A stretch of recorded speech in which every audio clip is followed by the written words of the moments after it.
Just over 2% of the world's landmass sits in a Mediterranean-type climate. This climate is the Goldilocks climate. It gets hot and dry in the summer, but it never gets too cold. And this happens to be the perfect wine climate. And you might be surprised where you'll find this type of climate. So, do you know what this wine is?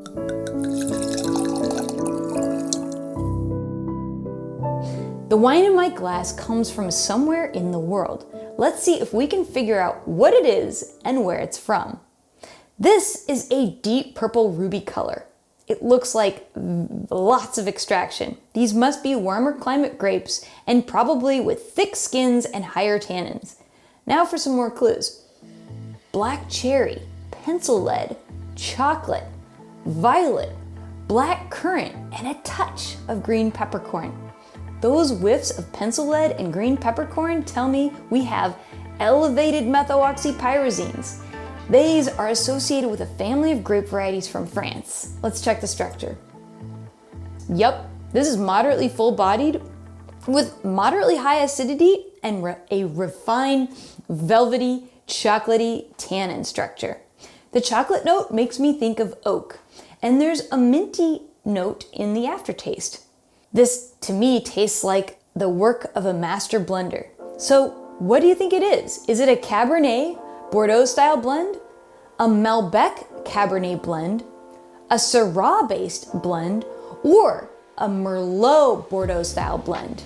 I think it's time we get the help of a master of wine. Christine Marsilio, do what you do. Okay, we've got some big hints here.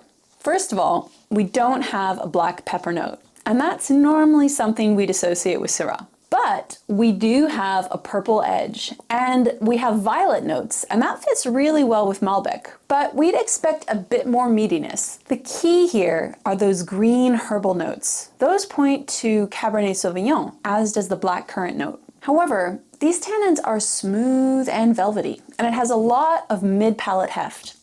There's also a lot of chocolate coming through. Those are the works of Merlot. Right bank blends, aka Merlot blends, are quite common in the world over. In fact, Cabernet and Merlot are the #1 and #2 most planted grapes in the world, making up 13% of the world's total grape plantings. But why so popular? They taste great whether they're together or apart, and they can each grow pretty well in most climates, save the really cold ones. Each of these grapes grows best in a moderate or warm climate. Merlot is a little bit more chill and can handle cooler spots, whereas Cabernet really does enjoy the heat.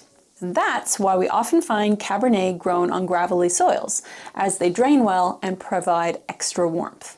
So let's let sommelier Madeline give us some more clues about the terroir, so we can pinpoint exactly where this wine is coming from.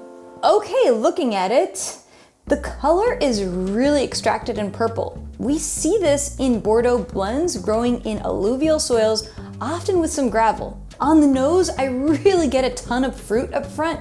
It's very un-European. But the fruit isn't cooked or dried. The region might get some cooling influences, perhaps from a large body of water. Based on what we have here, where do you think this wine is from? Napa Valley, California? Paso Robles, California? Hawke's Bay, New Zealand? Or Mendoza, Argentina? You can smell the sunshine in this wine. In Napa, we'd find even bolder and riper fruit. Yes, that fruit forward here matches, but you don't normally get that kind of pristine character in either Napa or Paso. There's something about high levels of UV that gives us that purity of fruit. And it's really tough between the two. I'd say the precision of this wine and the floral characters point me more towards New Zealand. Hawke's Bay, New Zealand is located on the southern portion of the North Island. It's actually one of the sunniest places in New Zealand, making it perfect for ripening red grapes such as Merlot and Cabernet Sauvignon.